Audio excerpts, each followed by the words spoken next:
Good afternoon. The assessment package supplied by City Point College's Modern History Department is an excellent example of how modern history should be incorporated into assessment. According to Shauna Boal, a senior education officer with the QCAA, the effective assessment is assessment that provides students with the opportunity to demonstrate what they know and can do in relation to the syllabus's general objectives and dimensions, and can be matched to the standards A to E. So I'll be judging this assessment package in accordance with this, how well the assessments match the syllabus standards and general objectives, and what opportunities they provide for students to show what they can do. I will also be looking at how well these assessment pieces match the values of and teach students the skills that the syllabus holds dear. Sorry. To begin with, the 4 assessments clearly link with the syllabus in the nature of the assessment pieces themselves. 4 categories are provided by the syllabus from pages 49 to 52, which outline the format that each of the 4 assessments are to demonstrate, which are an extended response to historical evidence, a written research task, a multimodal, and an additional exam. The themes chosen by the teacher also exemplify the choices of themes available in the syllabus, while also adhering to the requirements of the recommended elements on page 11. So the themes that he chose were local history, national history, and studies of hope. The recommended elements that he has included are Australian history, a range of geographical contexts including the Asia-Pacific region, the US, as well as local history, time periods including from World War I up until newer history, more recent history. Indigenous studies, which is provided in one topic for the multimodal presentation that students can choose from, so that could possibly be expanded upon more, but alas. And a briefer study, which is incorporated into the work program from which the assessments arise. What is important to note from the City Point assessment pieces is that they are all inquiry-based. According to Mike Healy, students are likely to gain most benefit from research in terms of depth of learning and understanding. So the importance of this is also stressed in the general objectives of the syllabus as well as the rationale. So this is a form of pedagogy employed by both City Point's history department and valued by the syllabus. The research process is also highly student-based in the way that students are self-directed in their learning. So while students are given a topic and a theme of which they are to stick with for their research task, the multimodal and the research task, they are to come up with a hypothesis themselves, their own argument, to form research questions, to find sources, primary and secondary, and come up with their own justification of those sources. And while the teacher only assists and prods, rather than hands them the information themselves. This is adding another level of depth and for the students to undertake.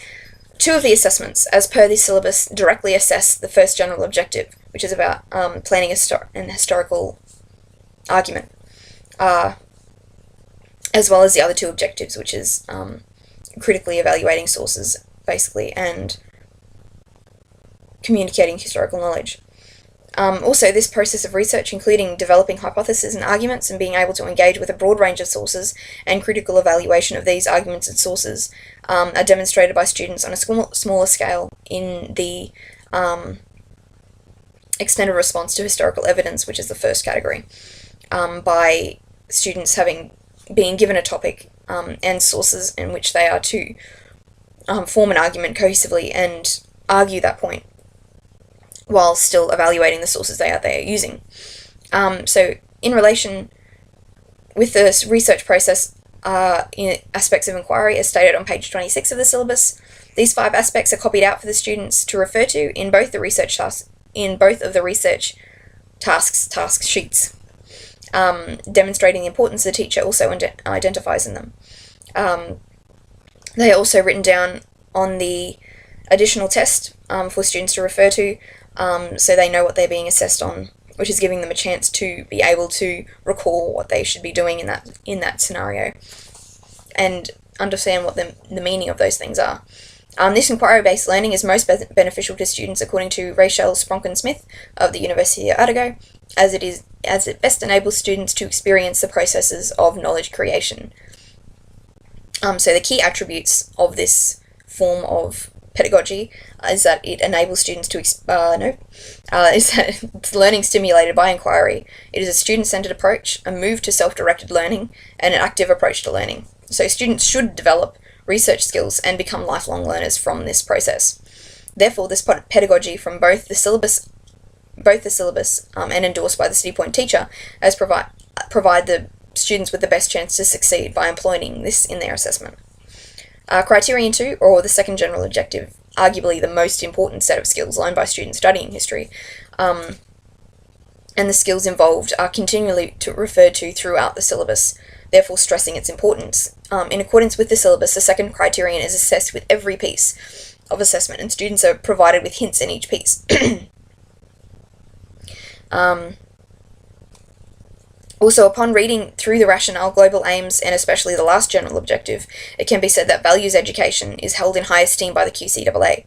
The Melbourne Declaration agrees with this statement, with statements such as how students are able to make sense of their world and think about how things become the way they are, and ultimately become responsible global and local citizens. So how are these apparent in the assessments? Well, the questions and topics given to students are those that will stretch them into researching the nature of the world around them, and where their mindsets originate from, so extending them instead of just giving them open and shut questions.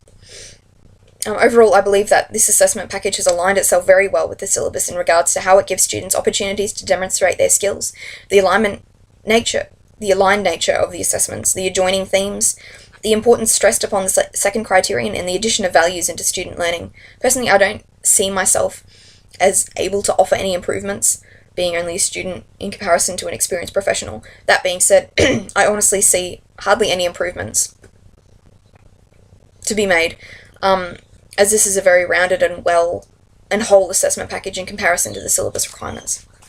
Thank you.